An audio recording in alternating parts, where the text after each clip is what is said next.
If you like audiobooks or audio shows, check out a free trial of Audible. Just click the link in the description. You are listening to MINDSHOCK True Crime. This is your host, Bruce McGuire. This is the Nicola Bulley podcast series. Episode 2, new information. Is there new information that has been suppressed? We'll be taking a look at a lot of astute MINDSHOCK listeners who have chimed in with some mind-shocking information on the Nicola Bulley case. One of the most mysterious so-called disappearances and so-called recoveries in recent memory. I mean, there are coincidence theorists out there who assume that this is a nothing-to-see-here situation and find absolutely nothing strange about this entire case. I mean, there are goofs out there. There are no shortage of goofs who think that this is an open and shut case and there was absolutely nothing strange about anything. But obviously this is MINDSHOCK where logic and reason rule the day. We don't hallucinate that coincidences, anomalies, and funny business and corruption and human fallibility don't exist in this world. That's not what we do here. We examine everything, attempting not to fall for any silly logical fallacies like appeal to incredulity, black and white logical fallacies, appeal to authority, any of this other nonsense that the coincidence theorist goofs spew. Objective, logical, and neutral is how we examine things here on MINDSHOCK, and we will continue to do so. If you want to help support the channel, you can donate to our PayPal. Just check the link in the description. You can also become a YouTube member right here on YouTube for exclusive streams and chats. Make sure you subscribe to the channel, hit the bell for notifications. If they're still not coming through, you can just go to youtube.com/MINDSHOCK, like and comment on more videos. That's how the YouTube algorithm works. Like and share Twitter, Facebook, Reddit, Patreon. Patrons do get priority for case topic, logical analysis, co-podcast, or requests. Questions, comments, theories, thoughts, suggestions, rebuttals, debunkings of any kind, leave them in the comment section.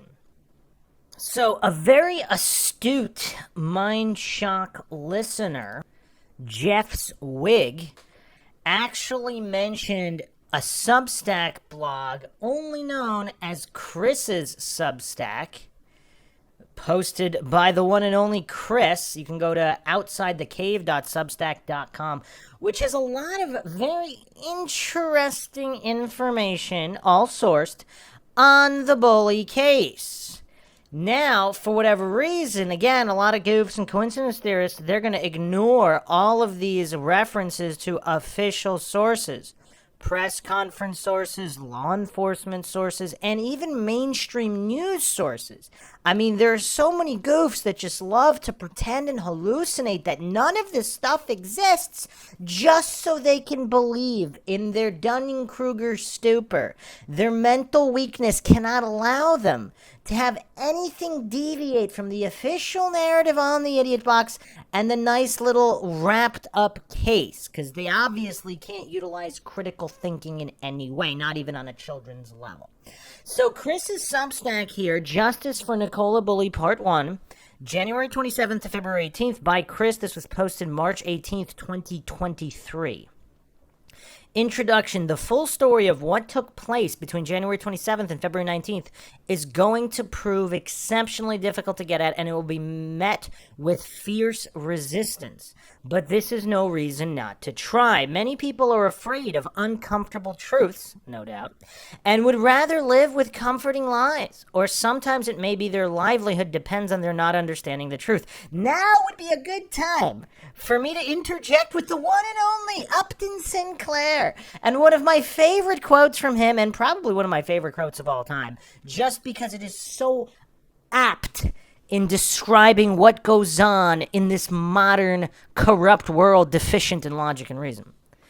It is very difficult to get a man to understand something that his salary depends on him not understanding. Again, that's like coincidence theorist kryptonite. They run for the hills anytime that quote is mentioned. I mean, it's like they've never heard the saying, money makes the world go round. Or that, I mean, you know, there's criminals out there that'll kill somebody for $1. I mean, you can find them. And for these goofs to hallucinate that there wouldn't be conspiracies and cover-ups for a lot more than $1, I mean, it's just downright comical at this point. But unfortunately, what's not comical are the victims of crimes not getting true justice because of all these authority-worshipping cultists who deny all of these victims justice. I mean, that's just the lowest of the low. Continuing on here, for others, peeling back the layers to understand what lies behind the deception remains outside of their limited comprehension. To those of you who stand for truth and justice, you'll have observed on many occasions, if not constantly, how straightforward it can be for bad actors to manipulate thoughts and perceptions of the masses using a blend of misinfo and disinfo. Lancashire's Police and Crime Commissioner Andrew Snowden commissioned the College of Policing on February 22nd to undertake a full independent review into the handling of the missing from home investigation into Nicola Bulley.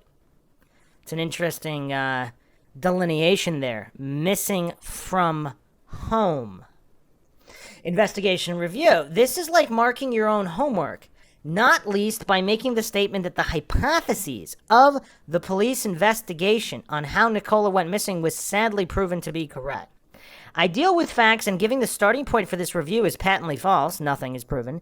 I sense the start to a cover-up that will facilitate an open verdict to be reached at the inquest on June 26th. It's remarkably convenient, too, for Lancashire Constabulary to have indicated the Freedom of Information requests will not be released, quote, until a future point in time, end quote. Freedom of Information requests. I'm appealing to decent people with strong moral and ethical values to come together to demand and seek justice for Nicola Bulley.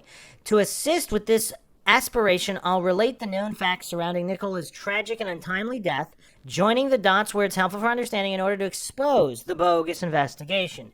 Yes, you read that right. What many of you think you know about Nicola Bulley's disappearance and subsequent discovery, I can assure you you don't.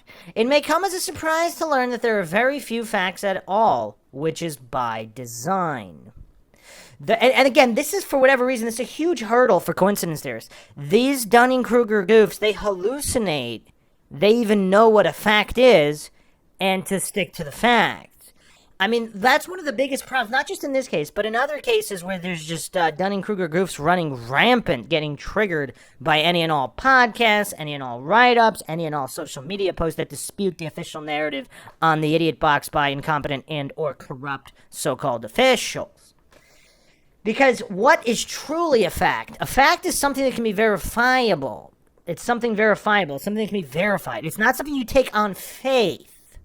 That's just a really major stumbling block on the part of the coincidence theorists. The fewer the facts, the greater the ambiguity and unknowns. For more than 3 weeks, it was primarily this that enabled the spread of so much false and malicious information and fueled countless unfounded rumors, causing endless confusion, speculation, and false conjectures. Keep in mind that there were only ever 2 groups in the foreground that captured the public's attention to create the furor over Nicola's disappearance. 1, the Lancashire Constabulary. The following police conferences were held. A, January 30th, Superintendent Sally Riley. B, February 3rd, Sally Riley. C, February 15th, Assistant Chief Constable Peter Lawson and Detective Rebecca Smith. The press conferences were pivotal in framing the relentless mainstream media reporting, and therefore these police officers had a responsibility and must take accountability for their role as part of the 3-ring circus we witnessed during the 23 days of Nicola's disappearance. 2.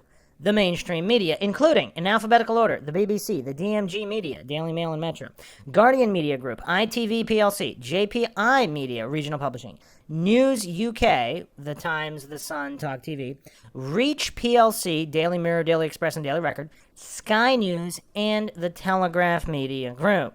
It's good practice to remain wary of the media, to always be on your guard in assessing what they are drawing your attention to better see what they are distracting you from. And those are actually excellent guidelines, not just in true crime cases, but just, the normal drivel propaganda that's on 24/7.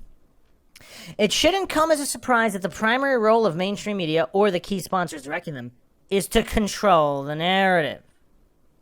So, as to open your mind, please humor me and ponder a hypothetical question. I'd like you to imagine and write down the name of a powerful organization that could theoretically influence the activities of both mainstream media, sales and marketing division, and the Lancashire Constabulary, the operational division. Please don't read on without having reached a theoretically plausible answer to this hypothetical question. It can't have escaped your notice how many stories circulating were directly or indirectly placing suspicion on both the family and friends of Nicola right from the start of the investigation.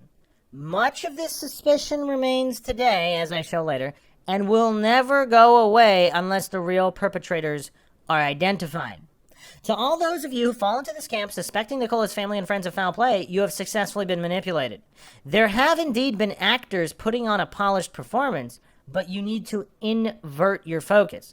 They're not what you'd ever normally suspect, and while the media worked miracles to ensure you'd continue looking the wrong way, the situation descended into a farce as the days progressed with the steadfast refusal to redirect the investigation. Now, hold on a second. Let me interject here with a healthy dose of logic here. And I don't know what this guy's conclusions are. I'm reading this for the first time with all of the Mind Shock listeners and logically analyzing as we go along. But, again, statistically, when a female is met with foul play, it's usually at the hands of the boyfriend, ex-boyfriend, husband, ex-husband, or someone known to her.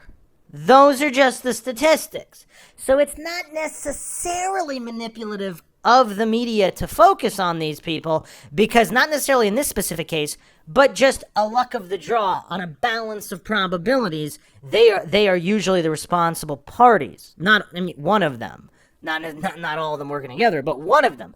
So it's not necessarily misdirection, obfuscation. It could be if they actually know what's going on. I don't know if this guy, see, if this is some kind of psyop and all the goofs get triggered, I know all the coincidence theorists get instantly triggered. They just start having meltdowns whenever psyop is mentioned, and that's very telling as well. What's their subconscious recognizing there? But psyop does not mean that bully or a victim did not exist. That does not mean they didn't die. That does not mean they don't need justice.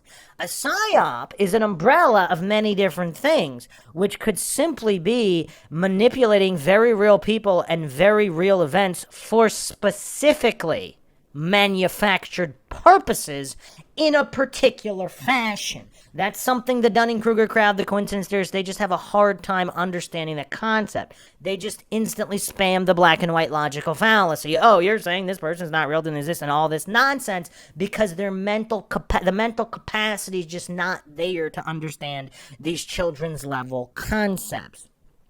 So I'm not sure if focusing on family and friends is necessarily an intentional misdirection, but it could be. And again, there could also be some middle ground there. Who knows? But let's continue here. Before going any further, for absolute clarification, all family and friends of Nicola Bulley are owed a deep, heartfelt apology by anyone who disseminated any form of derogatory rumors. Even more so considering that they personally have had to endure for the anguished experience regarding Nicola's disappearance and subsequent confirmation of her tragic death. And again, this has nothing to do with this particular case, but the reason why some of these rumors started, and obviously no one, no moral person is going to condone anyone claiming something as fact or claiming it as true. Asking theoretical questions is not a claim. It's not defamation, it's not slander when you're not actually claiming something is true. This is something, again, a lot of the goofs online can't, the mental capacity's not there to understand the basic definitions of slander and defamation. So the problem, the reason why some of these rumors exist is because in so many cases, friends and family members have killed for insurance policies, for jealousy, love triangles, all these things. Now again, this is Mind Shock. I do not claim anything is true or untrue. I claim nothing. No positives claims here. We simply examine all possible theories for logical validity. The entire motto of the podcast here, of course, is the only thing we know for sure is that we don't know anything for sure. Time now to put aside all your preconceptions and examine with a critical eye what I outlined below. Above all, please remember Nicola Bulley was an innocent woman with 2 young daughters who have now sadly had to grow up without their mother. Nicola deserves justice, as do her family and friends who have been used and defamed as part of this theater of the grotesque. Again, a certain portion of online true crime aficionados and commentators, etc., have engaged in slander, defamation, all of these things by claiming things are true that are not proven true. But again, that's a completely different group than the majority of critical thinkers out there simply asking questions and examining theories without claiming they are true in any way. Events, January 27th to February 18th, disappearance investigation. St. Michael's on Wire is a small village with a population of less than 700. On January 27th, Friday morning, Nicola Bulley disappeared into thin air from a rural area of open fields with a bench close to a nearby caravan park with only her phone, dog, Willow, and the harness found. Ask yourself, ought it to have been rocket science to determine the bare bones of who, where, when, with such few variables involved? I mean, that is a good point. Fact 1. Lancashire police and the media provided a false timeline for the best part of a week into the investigation, from January 27th to February 1st. Let that sink in.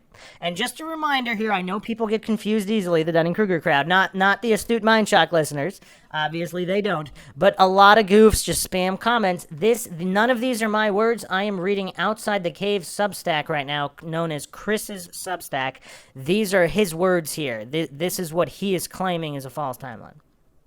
Timeline 1. Reminder. Nicola was seen on the towpath walking eastward at 9:15 a.m. with the alarm raised at 10:15 a.m. by another walker finding her dog, Willow, running loose, together with her mobile phone and dog harness on the bench. 4 days into the investigation, January 30th, S.I. Sally Riley held a police press conference still adhering to this unfounded timeline. DSI Rebecca Smith subsequently tries to memory hole the entirety of the first 4 days at the press conference more than 2 weeks later, February 15th. So on the 15th, DSI Rebecca Smith stated, quote, "We've been really fortunate in that we've had a lot which has really been able to help us pin down both Nicola's movements and also the movements of key witnesses, which is why we were able to give a timeline of events quite quickly," end quote. Stop and think. This is a problem. Her statement is patently false. Please take a moment to now watch this short exchange between a journalist and S.I. Sally Riley on January 30th, a little while before the press conference started. And this is a Facebook link to an interview with a journalist and Sally Riley. Journalist asked, "How do you think she got to St. Michael's, because her home is probably 3 miles away?" Sally Riley responds, "I'm not aware of how she got from her home area to the village, but we believe she made it on foot with the dog to the towpath." So immediately, this prompts the following questions. 1, why does S.I. Sally Riley not have the first clue about Nicola's movements? 2, why is there a fictional eyewitness account at 9:15 a.m.? 3, why is there a false timeline 4 days into the investigation? 4, what might be a reason for starting again with the timeline on February 2nd? Everyone, other than S.I. Sally Riley by her own admission, had known for days that Nicola routinely drives her children from Inskip to the local school and then proceeds to walk with Willow from there. S.I. Sally Riley is following instructions in a script, the objective of which was to continue to steer opinion towards this being a missing persons case, but not a crime.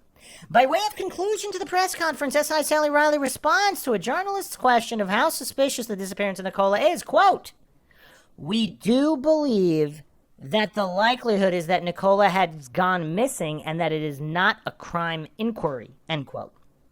You couldn't make it up, yet they did. However, had it been possible to make this initial timeline stick, the remainder of the investigation wouldn't necessarily have fallen apart, given the few variables. It simply outlined Nicola arriving at the lower field by the bench area from where the items were discovered shortly thereafter, with her mysteriously disappearing near to the river.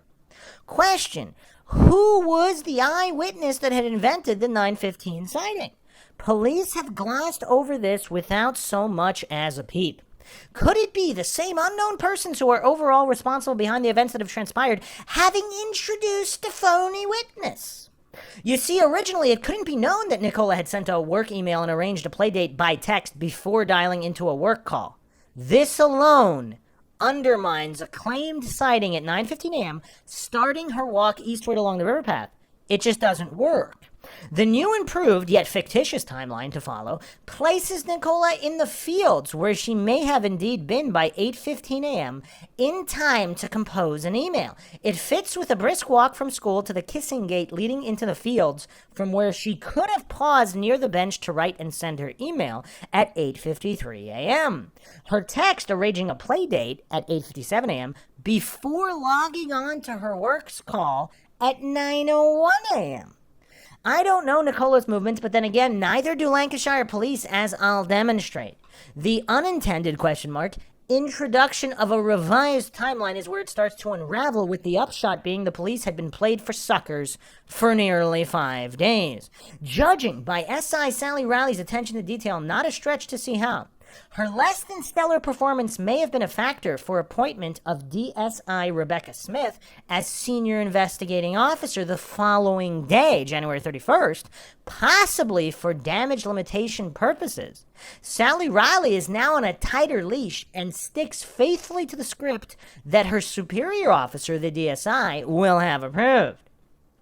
Fact 2, from the get-go, DSI Rebecca Smith assumed and has always maintained to this day a main working hypothesis that Nicola must be in the river. Everyone has closed ranks, sings off the same hymn sheet, and emphasizes that there's no question of foul play. On February 15th, Rebecca Smith stated, quote, "Not a single piece of information or evidence to suggest that there is any third-party involvement," end quote. From the same press conference, also February 15th, quote, Rebecca Smith, "There is no evidence whatsoever or information, and there's been a vast amount reviewed, I can assure you, to suggest any third-party involvement or Nicola leaving that field," end quote. Absence of evidence is not evidence of absence, to coin a well-known expression, especially when you fail to take the necessary steps that might have gathered some evidence day one. Pertinent facts: no crime scene established, no police cordon, no reconstruction of a timeline, no timely searches of the proximity, not a single piece of evidence to suggest Nicola went into the river and her water-loving willow was bone dry. If this isn't damning on its own, a highly respected outside forensic search expert, Peter Falding, confirmed after extensive searching that Nicola wasn't in the river. A consequence of which I have no doubt contributed to the punishment of SGI underwater search team being removed by National Crime Agency from the expert advisors database. And you know what's kind of weird? And I mentioned this in episode 1. Because if she really wasn't there at the time and they remove this guy, I mean, that's very telling, because what is the basis for removing him? I mean, it's not exactly rocket science. I mean, bodies have been placed in areas after the fact. I mean, you could argue, I mean, I don't know about the majority, but you could argue there's a large percentage of cases where that happens. How do we know that it didn't happen here? And from all appearances, it seems like it did, given the extent of the searches, the helicopters, how shallow the different areas of this river are. I went over that all in episode 1. Make sure you check that out if you have not. Short of DSI Rebecca Smith being a blithering idiot, which is exceptionally unlikely, the unwavering commitment to the main working hypothesis throughout of Nicola being in the river is risible. More so, as Nicola's movements have always remained unknown despite the masquerade of an illusion to conjure up definitive timelines. Well, I don't know. I mean, so this guy, Chris, he seems that it's exceptionally unlikely that DSI Rebecca Smith is a blithering idiot.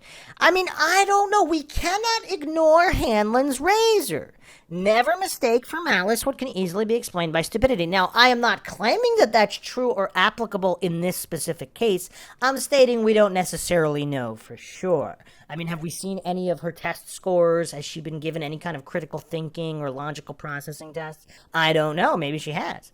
We don't have that information, so I'm not going to fall for any false dichotomy logical fallacies here either. Fact 3. The public's attention was directed by Lancashire police right from the start as to that being where Nicola Bulley would be found. Question why? For reasons unknown, there followed an unprecedented number of searches, resources of the river from day one, including drone, helicopter, police divers, sonar equipment, pole cameras, underwater drone, search dogs, and waders assisted by the Coast Guard, RNLI, and other experts. Leaving aside what never appeared to be remotely possible using an iota of basic common sense, this was one of the most comprehensive and ongoing continuous river searches. Faultless. I mean, I'm not sure if it was faultless, but it was clearly comprehensive.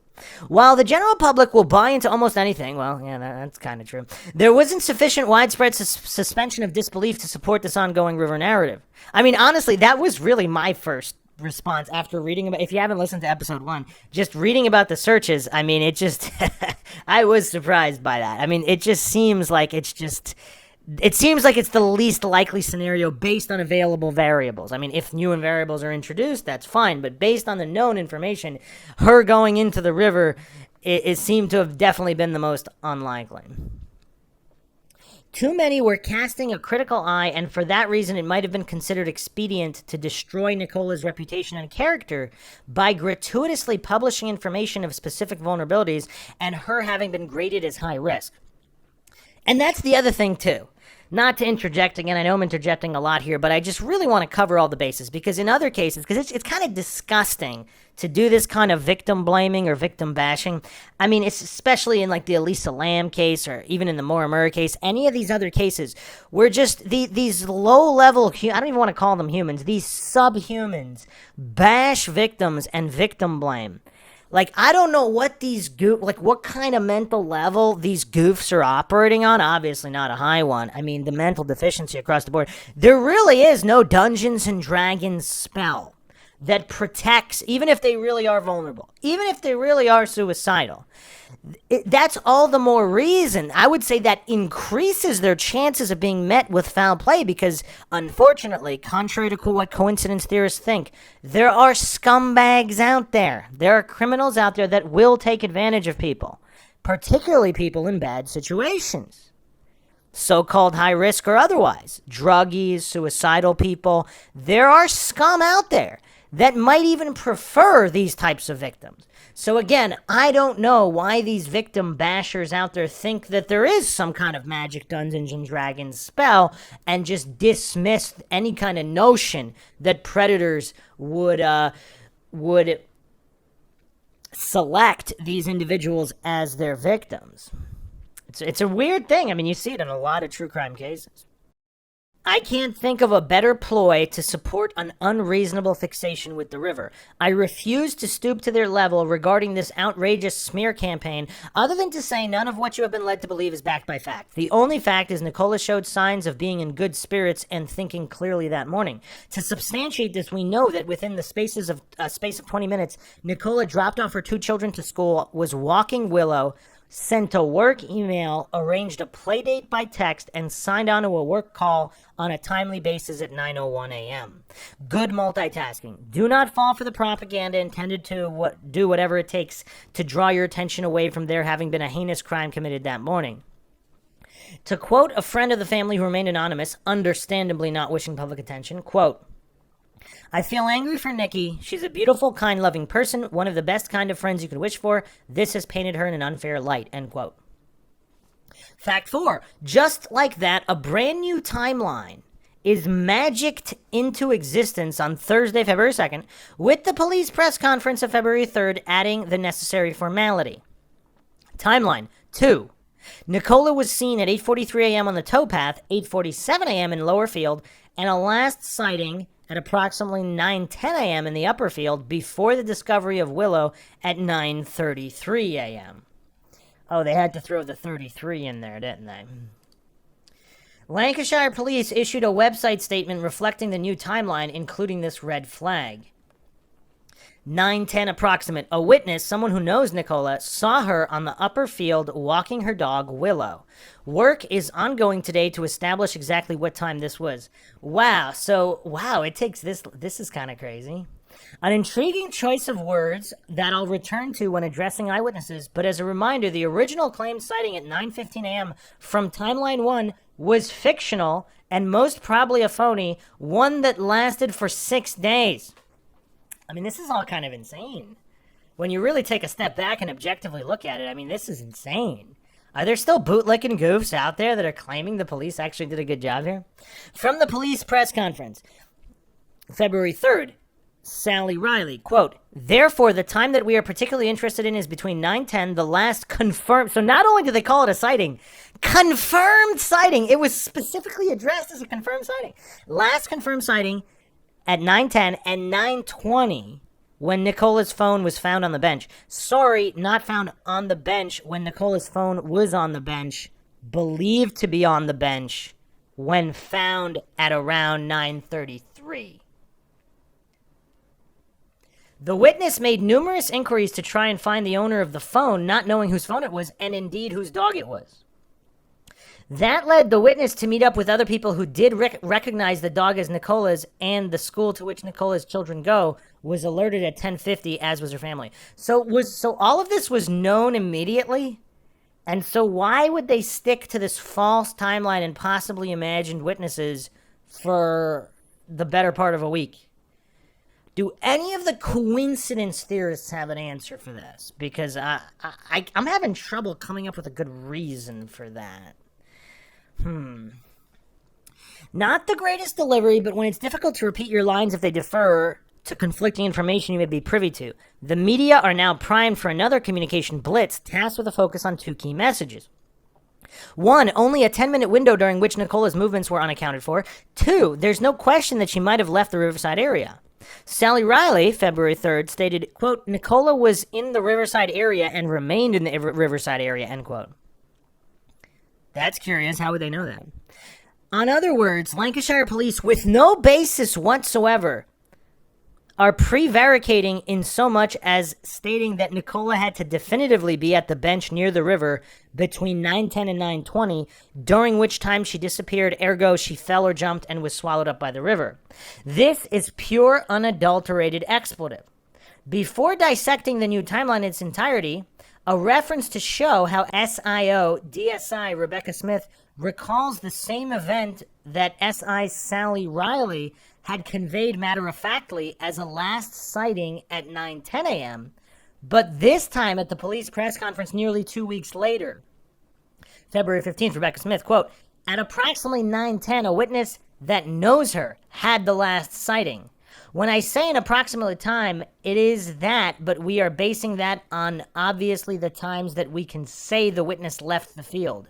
So I'm quite confident it is around that time. There's also a quote here from the same conference. The handset had been moved towards the bench area, end quote. It's interesting that references to her phone are careful to describe the phone's movements. The language used never implying to be in Nicola's possession. Because, again, how would they know whether it was in her possession or not? How would they know she didn't leave and someone else staged it there? Yeah, it's really weird. I mean, this is one of the worst investigatory jobs I've ever seen. I suggest the metadata from the phone analysis would aid in providing significant clues and inconsistencies with the new timeline. As to the Riverside area, an absence of CCTV to show Nicola ever entering the area doesn't preclude her, therefore, from leaving, especially with identified exits not covered. Yeah, I mean, that's a great point. I mean, I don't know why all the coincidence theorists are ignoring that. Sally Riley's statement is preposterous, and the DSI's account of the last confirmed sighting leaves much to be desired as to its authenticity. I mean, that's a good point, too. So they're saying that the minute was based on when this witness left the park. So it's not really a confirmed time, is it? Because they can't really nail that down. If that was even a legitimate sighting, of course, which we don't know whether it was or wasn't. Eyewitnesses, question mark. So 8:43, 8:47, and 9:10, question mark, and not 9:15, the original police and media claims. I want to highlight that if you followed the media reports, none of the high-profile potential witnesses you saw had any part in corroborating the new timeline. Mainstream media collectively acted as a well-oiled machine to ensure you remained engaged, but looking away from anyone that was pivotal as a material witness to the new timeline. All smoke and mirrors. Sales and marketing division at work. I'm going to provide a world exclusive that not a single mainstream media outlet thought newsworthy enough, surprise, surprise. None other than the individual than DSI Rebecca Smith purports to have sighted Nicola maybe approximately sometime around 9:10 a.m. with his fluffy white dog. However, we need to start with the lady in red walking her white dog, Snowflake. Christine Bowman. Sky News broadcast the important police appeal for this potential witness February 2nd. In an unlikely coincidence, the media frenzy around this lady then took place the subsequent day, the day of the police press conference, February 3rd. A good time to distract, as everything had just been reset, new timeline and all. Barely anyone notices, other than, of course, the critical thinkers on the internet discussing this. With the usual mainstream media suspects pushing their attention-grabbing stories of how she'd been identified from the police appeal, Sky News, true masters of deception, were broadcasting the new timeline and now portraying this very lady as the key first witness who saw Nicola in the lower field at 8:47 a.m., quoting police officer reports, this is the quote, saying the pair knew each other and their dogs interacted briefly, end quote. Fabulous, but wait. Unpicking the conflicting accounts, in a nutshell, this poor woman, in speaking to the Daily Mirror, said she was baffled by the appeal to track her down, as she'd originally spoken to police officers on the very first day, January 27th, confirming she had not seen Nicola. Oh, well, we do, however, learn her dog is called Snowflake. That's about it. Now, does anybody find that weird? So even the most devout coincidence theorists and authority-worshipping cultists, those that just worship at the altar of the idiot box and whatever's on the idiot box. So this woman originally did speak down to not just a police officer. It says here, police officers, plural. So she had spoken to multiple officers the very first day, confirming she had not seen Nicola. And then all these other people, including the police at press conferences, are stating that there's a police appeal for her. A woman they had already spoken to and said she had not seen Nicola that morning. I mean, what do even the most devout coincidence theorists and authority-worshipping cultists make of this? I mean, are we just hearing crickets? Is there any counter-argument whatsoever? I mean, I haven't heard any. But continuing on here, and this was pointed out early on. I do remember reading about this. Okay, continuing on here, what you have is a stunning piece of media misdirection that muddied the waters and sowed confusion with unintentionally, misleading video account from Sky News, but fundamentally no story whatsoever. Sky News, the greatest coup with broadcasting the new timeline, February 3rd, is arguably making the first claimed witness at 8:43 a.m. simply vanished, supposedly an integral part of the new story. This suspicion is reinforced when Sky News doubled down 2 weeks later on February 17th, which I come to in detail further on, in an essentially lame attempt to support the new fiction by retracing Nicola's last known steps. Make a note, listen to Kay Burley and her sidekick Inzamam Rashid as they start across the bridge around the time of 8:43 a.m. Look, squirrel. For now, hey presto, with a mix of conflicting stories, amusing anecdotes, and sleight of hand, attention is diverted away from these first two eyewitnesses and they disappear into the ether too. Question.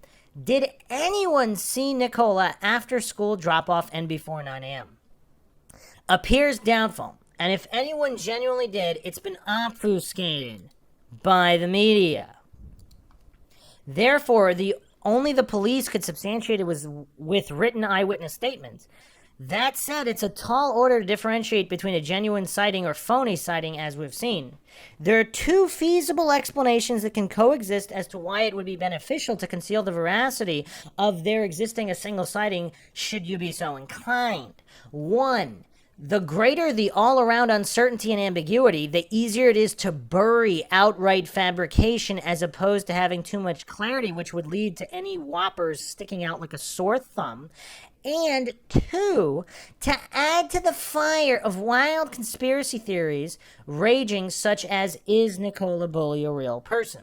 This is not a joke. Some of you will be more aware than others as to the incredible spectrum of theories, rumors, and wild speculation that has been created by the fiasco of this investigation.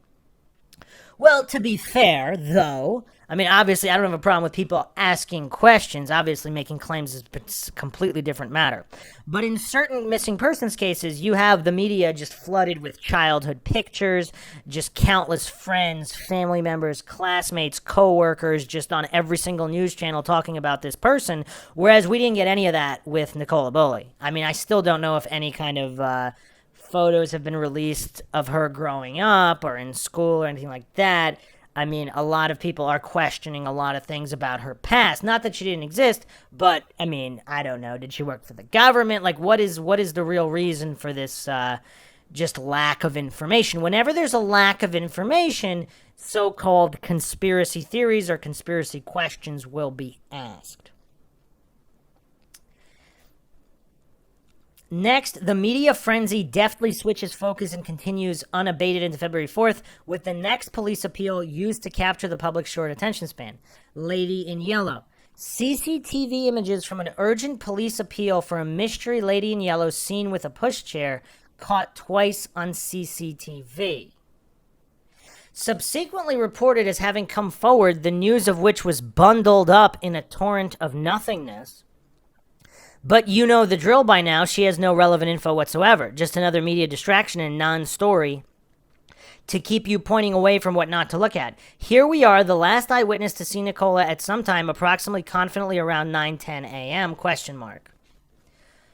But hold on a second, though. Let's say some of these witnesses maybe did see something, and there was a leak, and that leak got to the media or whatever. If most of the force is corrupt, I mean, how many police forces are 100% corrupt? Like, intentionally corrupt. I'm not talking about officers looking the other way without knowledge because they're too scared to actually do real investigation, because they're too scared to find out that maybe something is amiss. I'm talking about just sheer, complete complicity. I would argue, and I would guess, that every police force has at least one or two good apples. I mean, there's got to be some good apples somewhere. Maybe they'll get spoiled by the bunch eventually, but there's got to be some good officers somewhere. So if there are leaks, and some of these witnesses really did see something, whatever that something was, and obviously that couldn't actually be released to the public, so then the kibosh was put on that. So is some of this intentional obfuscation, or is some of it actual leaks that had to be covered up after the fact? Either way, I mean, it's obviously impossible to know. So continuing on here, white fluffy dog man. The entire 10-minute window falls on this man's shoulders. So who is he, and where did he come from? Well, quite time for an exclusive. Stepping in where mainstream media forgot or were directed not to report on maybe. Just a few tidbits of well-placed info were leaked in certain quarters to slip Keith Barlow surreptitiously into the narrative, all the while cloaked with other diversions designed to keep you occupied. The version of events starts with an urgent police appeal as reported January 31st for a dog walker who was seen in the area at the time to come forward. Quote, he is described as a man aged around 70, white, 6 feet tall, well-built, who was walking a small white fluffy dog on a lead. He spoke to a woman in the area before walking in the direction of Rowan Water, end quote. The woman is Penny Fletcher, the local caravan park owner, the individual who first found Willow. Wow. That's a tangled web. I still can't get over the fact, I mean, are there any other cases where police clearly speak to a witness, and then days or weeks later, there's the police appeal to speak to the witness they already spoke to, who already confirmed they didn't see anything, who they'd already have all their info and everything? I mean, it is kind of weird. I mean, I don't know. I find that kind of strange. I mean, I don't know. So, continuing here, the same evening, Keith Barlow is then interviewed by the police on any info he may have. So, what's kind of weird, though, wouldn't he have come forward day one? Like, how was... So, the local caravan park owner, would she have known who he was as well? I mean, how are all these people unknown? I mean, I don't know. Okay. Incidentally, this is the DSI's first full day as SIO, and we are still on fiction timeline number 1 at this point. Well, what a lucky break. 5 days into one of the most high-profile missing persons investigations in history, and yes, he not only knows Nicola, he saw her that morning, and they even allegedly had a brief exchange of words. Wait a second, so does he not have a television? Did he not go out in public a single time? So he didn't know about the search for Nicola Bulley? Wow. I mean, I don't even know where to go with this. Can anybody process this information? If you believe any of this, I have a bridge to sell you. I'm not calling him an outright liar for one compelling reason. Nowhere in the public domain is it reported that he has ever claimed any of this. This is because we are fortunate to learn exclusively from the Times publication the next day, February 1st, they had been in contact with his wife and she recounted it all on his behalf. So this is February 1st, Hillary Barlow, quote, "In the field, there were about 3 people, including my husband. He said there was nothing unusual about her and she seemed completely normal. I'd often see her and say hello. I always thought she looked very nicely dressed in her bobble hat and smart Wellington boots," end quote. More of Timeline 1 antics, question mark. The reason I can reveal the individuals as having identified the mystery woman in question, I made a surprise phone call to her, catching her unprepared. Let me stress, unlike mainstream media, I would never share someone's details publicly like this unless the end justifies the means. The call lasted 10 minutes. I'll bet most of the call was myself courteously explaining much of what I know, my motivation for calling, and finally, in extending an offer for her to make a choice. A clear unwillingness to engage. She listened throughout, reminding me of a rabbit caught in the headlights. I asked only for simple cooperation, a little basic info, should it be available, so as to be able to maintain her anonymity if possible, or else to be prepared to have unwanted attention by way of being exposed to a wider audience. It was abundantly clear she'd been advised to not disclose anything to anyone, and I empathize with the conundrum of being caught between a rock and a hard place. Other than confirm that it was the Times that contacted her, she stated at the end she would choose neither, and with that, her parting words to me in the absence of any other way to vent were, "Go expletive yourself," before ending the call. Let me remind everyone I'm seeking justice for Nicola Bulley and those who have been wronged by helping to uncover who is responsible for her murder. Anyone who chooses to withhold or obstruct directly relevant info to achieve that aim is fair game. I'll go further and suggest that any duplicity hindering the truth being discovered is complicit, simple as. In setting this aspect of the timeline up, it appears it must have been deemed necessary for a selected journalist to step in and help validate its authenticity, to put a bit more meat on the bones. Let me introduce you to Isla Traquair, a journalist that presented live on location at St. Michael's on Wire for ITV this morning, February 7th and February 9th, and then a week later, February 16th, appearing live at their London studios in a now deleted interview. Hurrah for the digital age. She communicates live on air that she'd spoken to the dog walker, aka Keith, about his interaction with Nicola. Isla Traquair, journalist, quote, "They had a little exchange as he was coming along the path about the dog in the lead, etc. He said she was fine." While mainstream journalists think nothing of lying through their teeth, you should know this already, they don't often put their foot in it to such an extent as Isla when she made this ill-advised response to the interview footage posted on Twitter, March 11, 2023. I'm rarely on here. This gentleman spoke to the police. He saw her as he was leaving along the path, and she was walking towards the fields, and she was seen by another witness after. Nothing suspicious. He wouldn't go on camera precisely because of this unhelpful speculation. You know, it's kind of weird, though, because when people do, I mean, it's almost like a catch-22, but when people do go on camera and clarify things, you know, it's kind of a different type of speculation after the fact, but it's definitely, you know, there's definitely less conspiracy theories about it when things are actually presented and backed up. An indication she had since forgotten her lines a month on, she tries to distance herself from the episode and even manages to introduce another imaginary eyewitness that has never existed in any fictional account in her reply. Moving on to further exemplary demonstration of media distraction away from what not to look at, the cat's out of the bag now, was the melodrama surrounding Ron the dog walker, who went public February 17th in tandem with the pantomime of Sky News retracing Nicola's last known steps. This latest round of media brainwashing couldn't have come at a more opportune time to divert everyone away from the fairy tale that was ACC Peter Lawson and DSI Rebecca Smith press conference February 15th, as well as away from Isla Trequer's creative imagination. Ron the dog walker, we're bombarded with stories of Ron, who went public February 17th. In summary, media report Ron is the individual who'd found Willow, the harness, and the phone. Exciting news, but wait a minute. We know it was a woman, not a man, who made the discovery.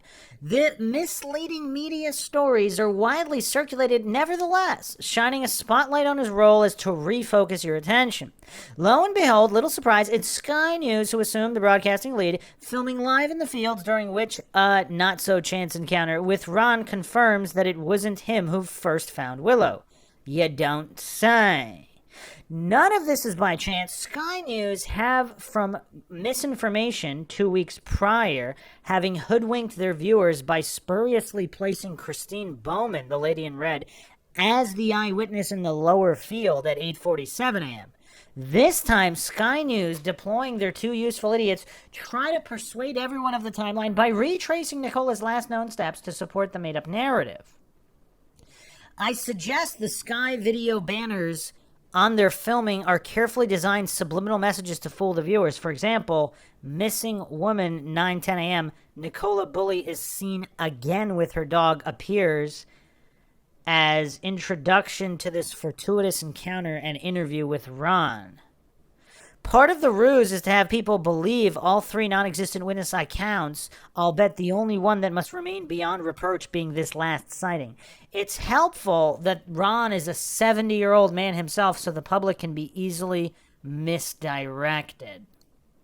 All in all, mission accomplished by Team Media, February 17th, the cumulative impact of info overload, effective and creative, creating considerable confusion, with most people now having lost any thread of what's going on 3 weeks in. It's therefore quite natural for mostly everyone to become solely reliant on what both the police and the media are spoon-feeding. In summary, Ron is essentially a non-story, although he does inadvertently make clear the police's timeline around the discovery is simply crap. The long and short of it, he arrived on the scene after Willow had already been found by Penny Fletcher, the local caravan park owner. He was never an eyewitness, and he'd provided a statement to the police back on January 27th, as had both Christine Bowman and Penny Fletcher, neither of whom are eyewitnesses. An additional observation, only that, is that Ron arrived in the fields on his daily routine dog walk at 9:10 a.m. when Sky News were filming. Thinking back to January 27th, there's no way to determine what time the discovery really unfolded, but it wasn't at 9:33 a.m. This remains clear by the implausibility of the claim alone. The reason as to why the public must be misled and is but another fudge in a fictitious new timeline I'll explain below. Penny Fletcher is the local caravan park owner, the individual who originally found Willow. This is fact. We're beguiled into accepting this has to be at a very precise 9:33 a.m. There's a good reason for there to be scant reference to her anywhere at all in mainstream media. With it evident, the sales and marketing arm of this operation have been directed to steer clear from her. Why? Well, Penny allegedly returns to her house on finding Willow to make a number of phone calls, including, among others, to Ron the dog walker's wife, her own sister, before at least her and Ron, if no one else, meet back at the bench area. Well, that's curious. At the press conference, the SIO summarizes this in the following way. February 15th, Rebecca Smith, quote, "Eventually, people return to the bench, recover the handset, and Willow, and we find that obviously they belong to Nicola," end quote. Now's an opportune moment to take a look at an earlier local regional reporting Lancaster Post account. I'm confident most parties wish to memory hole this for obvious reasons. The paper's editor is Nicola Adam. That's an interesting name. Interviewed by GB News, gives a seemingly straightforward account from Penny that couldn't be more at odds with what we've been told. She states, quote, "The lady who found the dog who's been talking, she says she knew she recognized the dog and she called the police immediately. Then found the phone as well, so the police were looped in extremely quickly," end quote. Oh, so we have Rebecca Smith with her revealing tells emphasizing a significant period of time that followed on from a suspiciously precise time of the initial discovery, 9:33 a.m., a time that doesn't hold up versus a conflicting account given much earlier just before the new fantasy timeline is complete for release.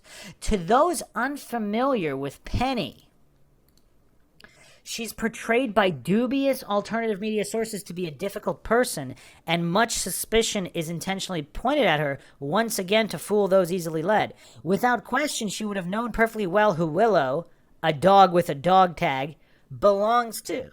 She lives right there and will have seen Willow with either Nicola or Paul on numerous occasions. I've tried to contact Nicola Adam, a polite direct message via Twitter, to follow up, but to no avail. In addition to Penny being much maligned by unfounded rumors and theories circulating across the internet, can you believe that the police stayed away and didn't search her caravan park until February 13th? The same caravan park, the back of which the CCTV was not operating. That's a curious coincidence. Here's the thing. The police and media have probably needed to encourage suspicion and otherwise scant reference to her as a material witness.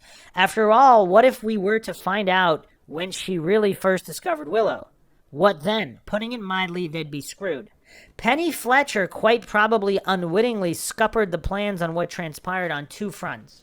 First, by discovering Willow much earlier than might have been expected, and secondly, since it was her that triggered a police witness appeal that otherwise would never have happened, the outcome of which called for a final sighting of Nicola to have occurred in the fields at some approximate time, to quote the DSI. She may very well not be aware of it, but I suggest that if she were able to provide a genuine open testimony of her movements that morning, it would expose a devastating conclusion.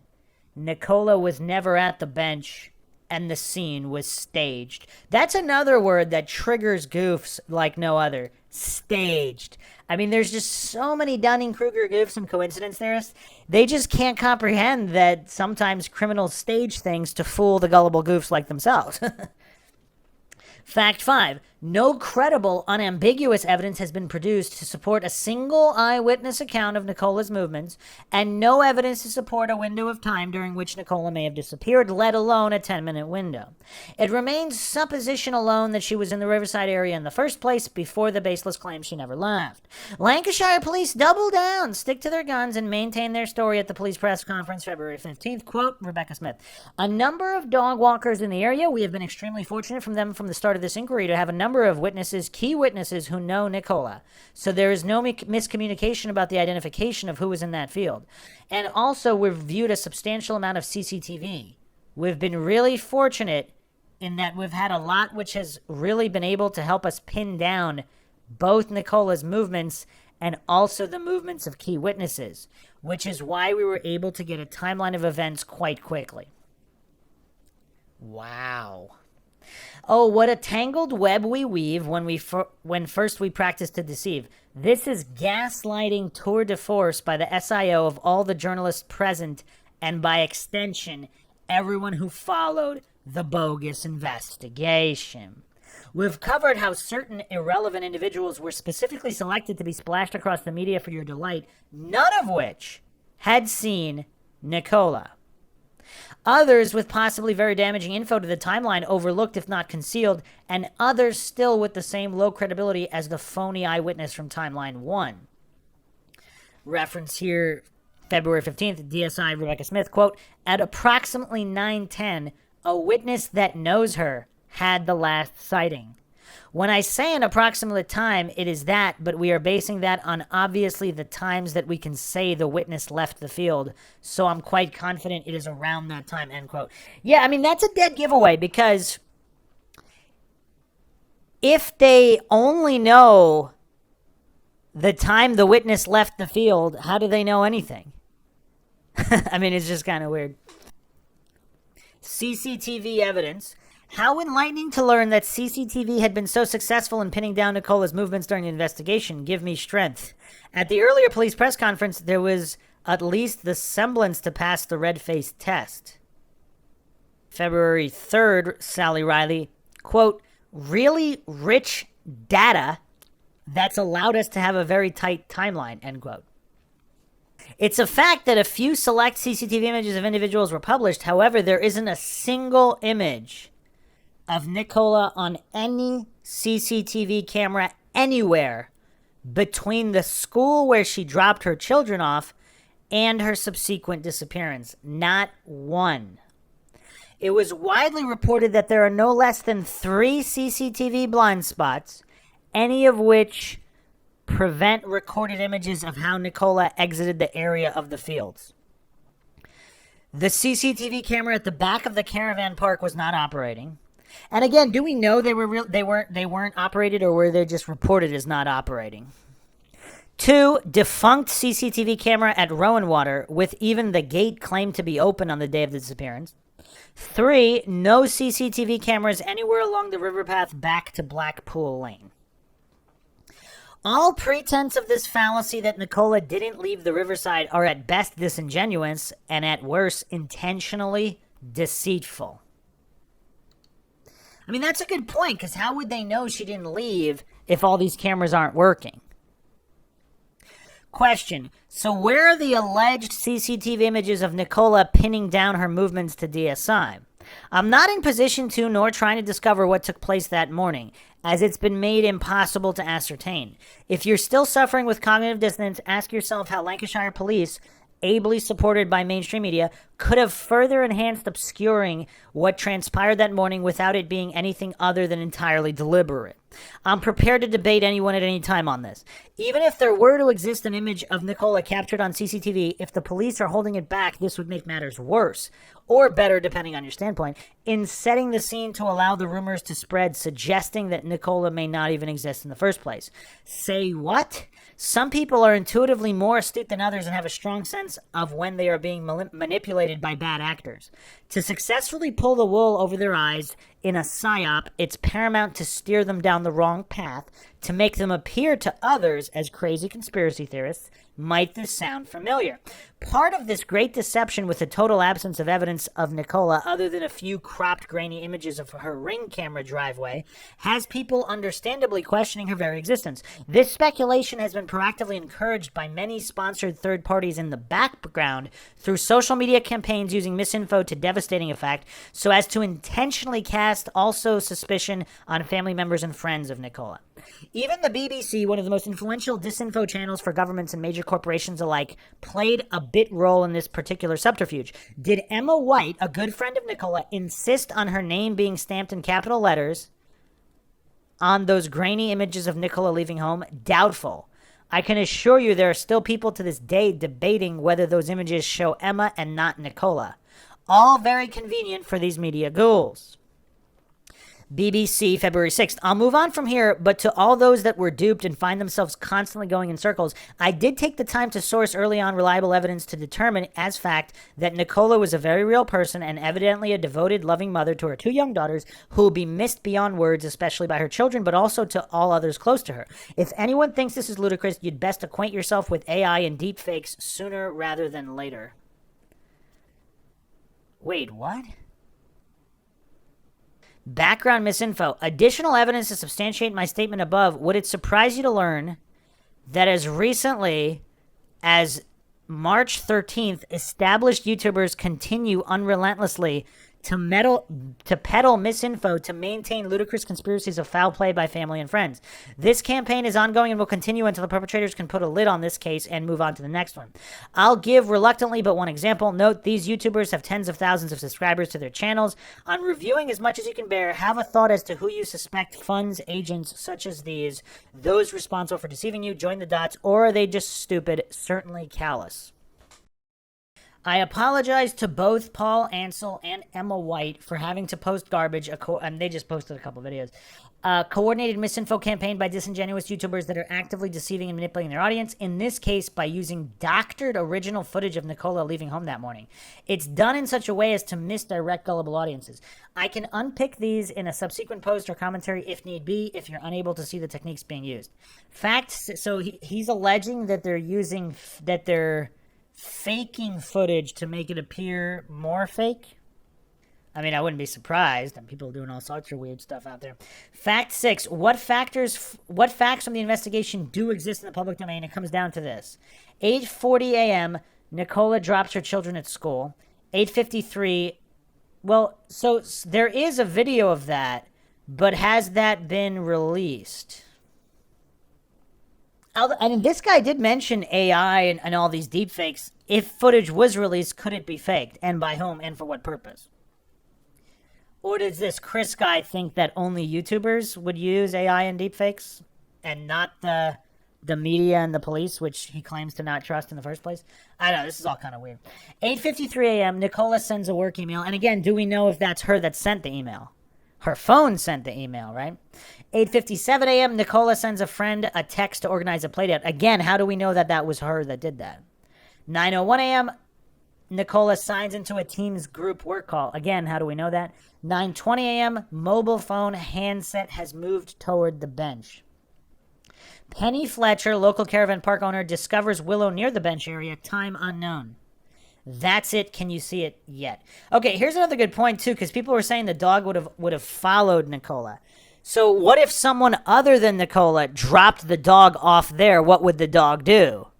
I mean, if Nicola was never there in the first place, like, what do you expect that dog to do? I don't know if we specifically discussed that in the first episode. Conclusion. In wrapping up part 1 of the terrible events, I asked you to return to the hypothetical question posed and control the narrative. Are you better equipped yet to find an answer as to who may be pulling the strings, capable of influencing background misinfo support actors, in addition to the foreground actors, Lancashire police and mainstream media, an unaccountable organization with considerable reach and influence beyond the grasp of even government? Arthur Conan Doyle. When you have eliminated the impossible, whatever remains, however improbable, must be the truth. I mean, my main issue with that quote is that how do you know you've truly eliminated all of the impossible? And how do you know whatever remains is truly all that remains? I mean, those are the challenges there. To avoid misunderstanding, I emphasize the vast majority of police personnel are committed, hardworking individuals providing a valuable service to their communities. However, I ought not need to explain how in all enterprises the work is highly compartmentalized, officers following orders, diligently performing their tasks, oblivious to the political landscape within they've been operating. It is plainly unacceptable that the independent review on the abduction and murder of Nicola Bulley has been assigned to the College of Policing, the professional body for the police service, well within the influential reach of the same powerful organization.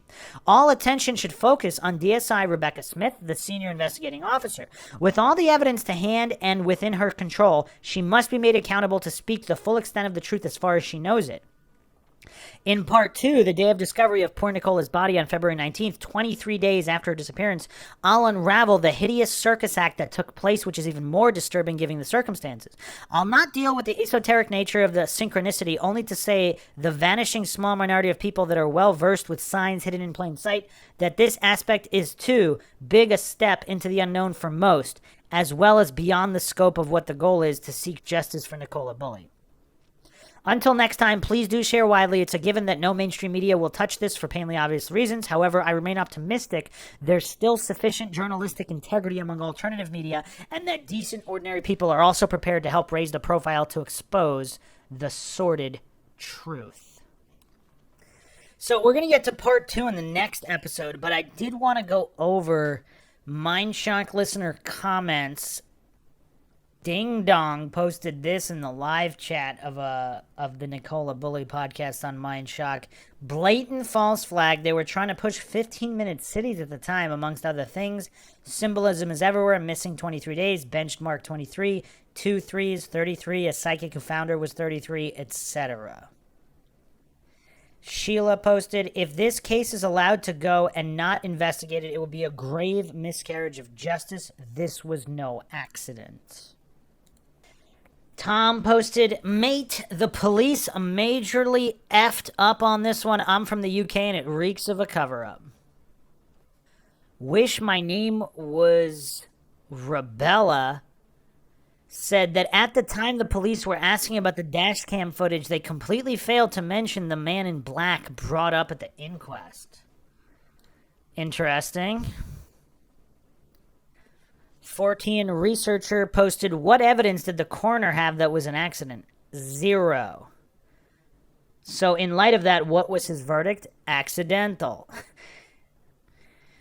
Andy Simo posted, there is no evidence of her falling in the river. Definitely something fishy here. Idiot Simulator posted, Nicola was a victim of domestic violence. There are many photos of her bruises on Huda. Huda? H-U-D-A? I don't know what that is. Her partner gave an interview which was one of the strangest things I have ever witnessed. He didn't ask Nicola to come home, nor ask her potential abductors to release her. His face was still showing the bruising and scratches 2 weeks after she went missing, which was when he gave this interview. He was all, and who knows, does anybody know what he looked like? Were any photos taken of him the day after or the day she went missing? He was also the one who told the police that she had menopause problems and alcohol issues. She was in regular contact with her doctor regarding her menopause, and she had no alcohol in her system or problems with her liver. I believe Paul was gaslighting her and us as why let your alcoholic partner drive to your girls' school, etc.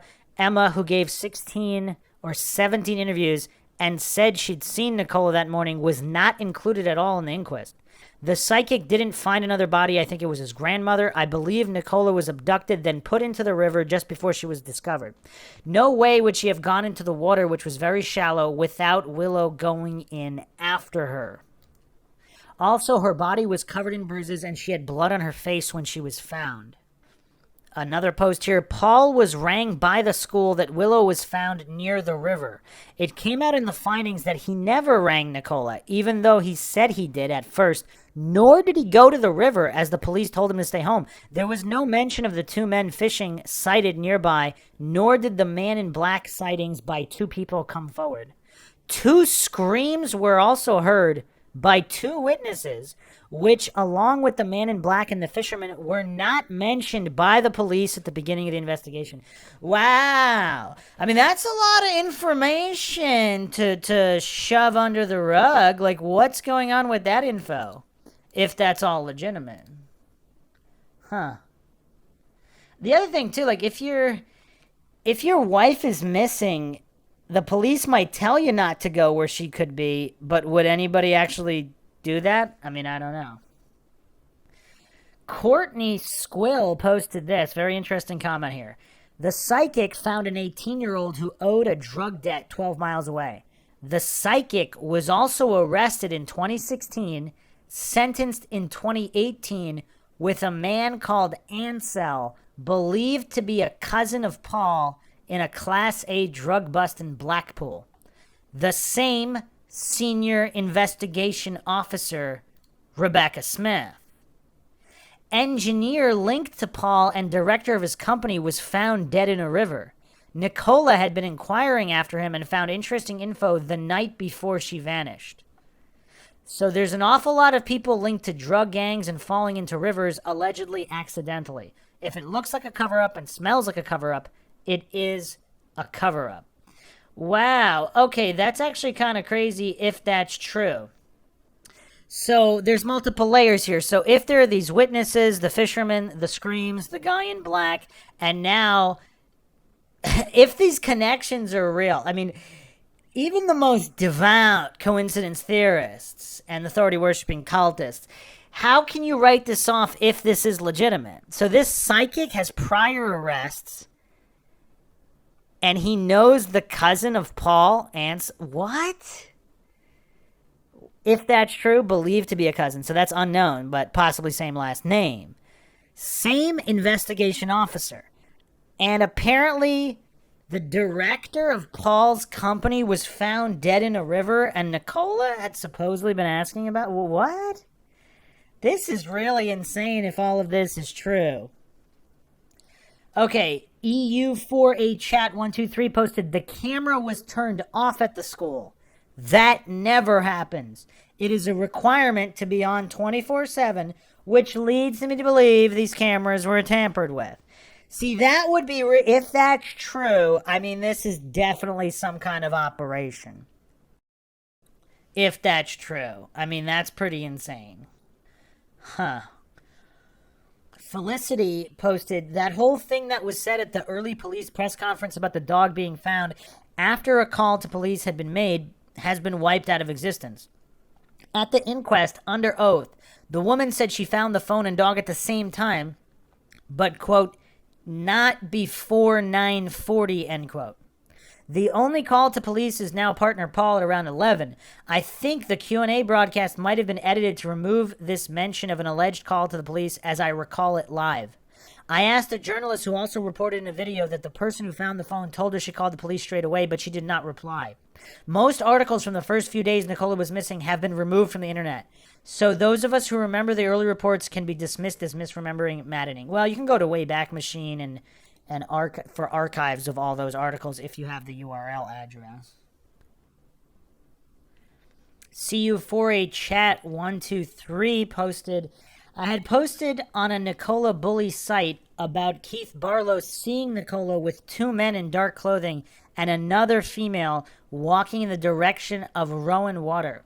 That video was made private minutes after posting it.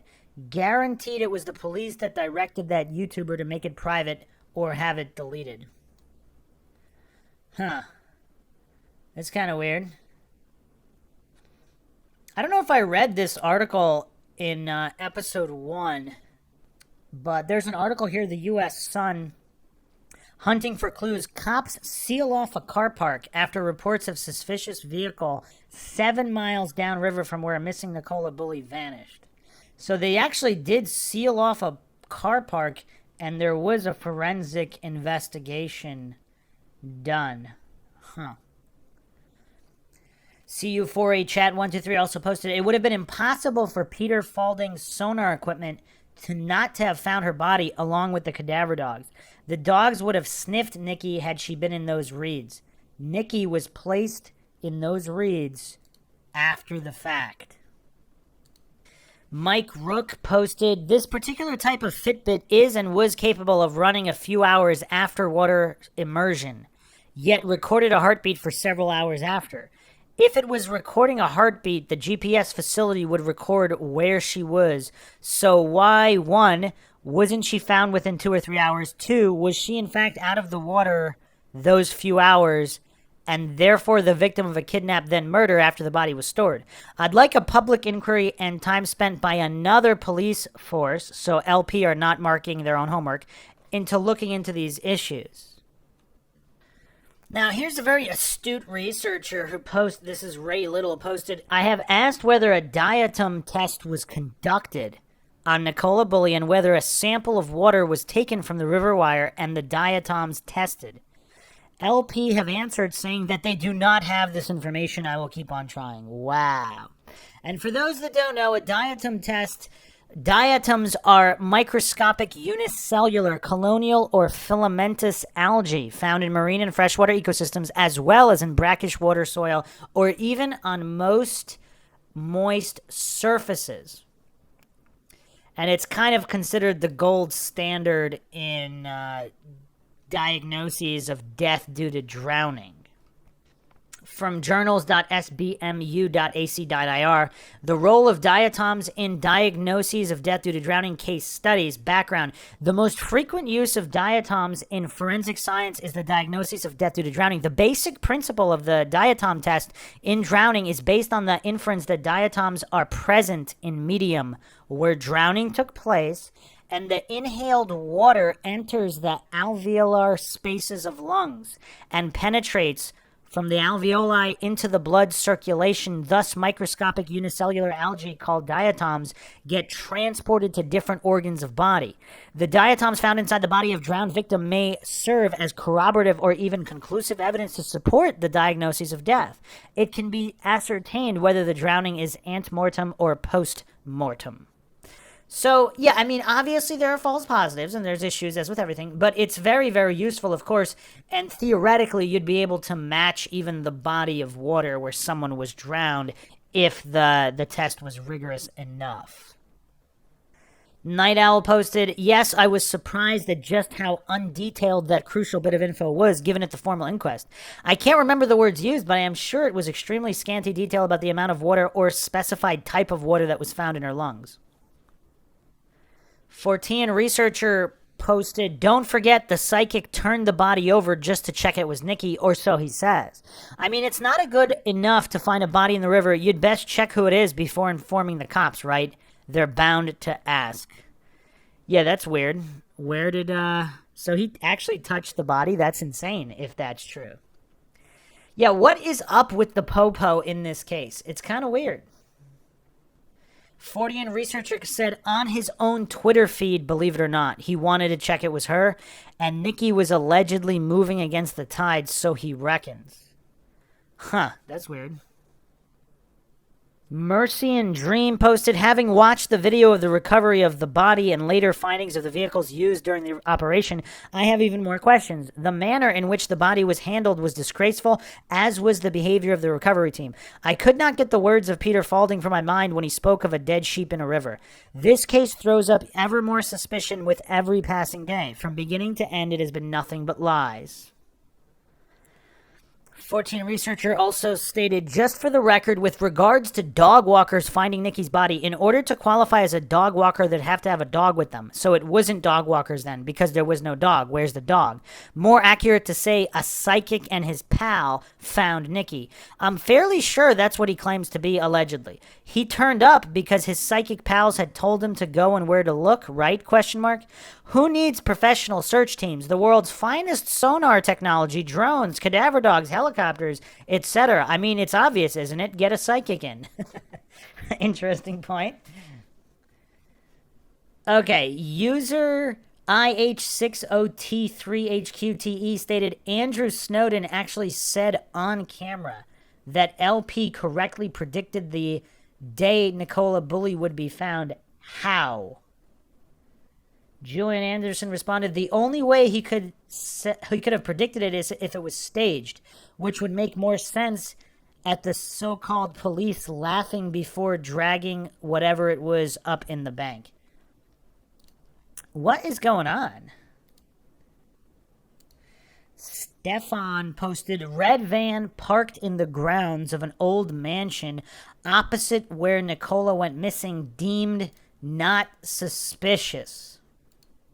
Man who rented an outbuilding at the old house to store wood said it was parked in front of the building. It had no reason or right to be there. It was private property. Go figure, deemed not suspicious was never traced. CU4A Chat 123 responded, the same old mansion that the police let the owner search the house while the police searched the outside. This was a huge cover-up right up to the top, the government. That's kind of weird, though. So the Popo shows up, and the Popo says, yeah, search your own house. Make sure she's not in there. We'll search the outside. Does anybody actually think that's legit? I mean, I don't know. It's kind of weird. Okay, so we're really getting into MINDSHOCK land now. CU4A Chat 123 also posted, Paul used to work for BAE. Both witnesses' husbands work for BAE. Derek Clayton worked for BAE years ago. Thinking Nikki was killed over info she discovered to silence her, could it be racketeering, fraud, embezzlement, or money laundering? So for those that don't know, BAE Systems, according to their own website, we provide some of the world's most advanced technology-led defense, aerospace, and security solutions. Interesting. Wow. This is kind of crazy. Julian Anderson responded, Nikki worked as a mortgage advisor. Could be something to do with properties or land. How this was obtained, leased out, the reason it was leased out, people it was leased to, corruption, trafficking, organs.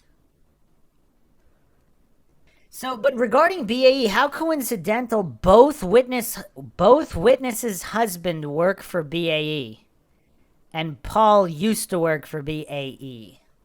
What's going on at BAE? And is it Paul's current company that the company director died under mysterious circumstances or something like that? In a river? Drowned in a river?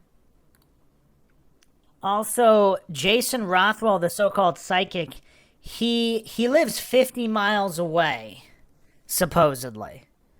So this is a curiosity. Andy Simo also posted, Jason Rothwell said he clearly saw Nicola Bulley floating down the river and then it caught in the trees or the reeds. BS, in my opinion, and he just happened to be in the area, ? He lives 50 miles away. Huh. That's a curiosity. He just happened to be there. And it's supposedly people are saying he lives 50 or even 60 miles away. So what does everybody make of all this? I mean, this is truly a perplexing case. Obviously, there's a lot more to go over. There's just so many loose ends and so-called coincidences, anomalies, etc. Obviously, all the astute MindShock listeners can chime in. Leave their comments, thoughts, theories, suggestions, rebuttals, debunkings of any kind in the comment section. And as always, if you want to help support the podcast, help logic and reason return to a world where it is quickly becoming extinct, as evident in this case and many other cases and topics, you can donate to our PayPal. Just check the link in the description. Make sure to subscribe to the channel, hit that bell for notifications, like and share Twitter, Facebook, Reddit, Patreon. You could also become a YouTube member right here on YouTube. Help support the channel that way. This is Bruce McGuire signing off. Catch you guys next time.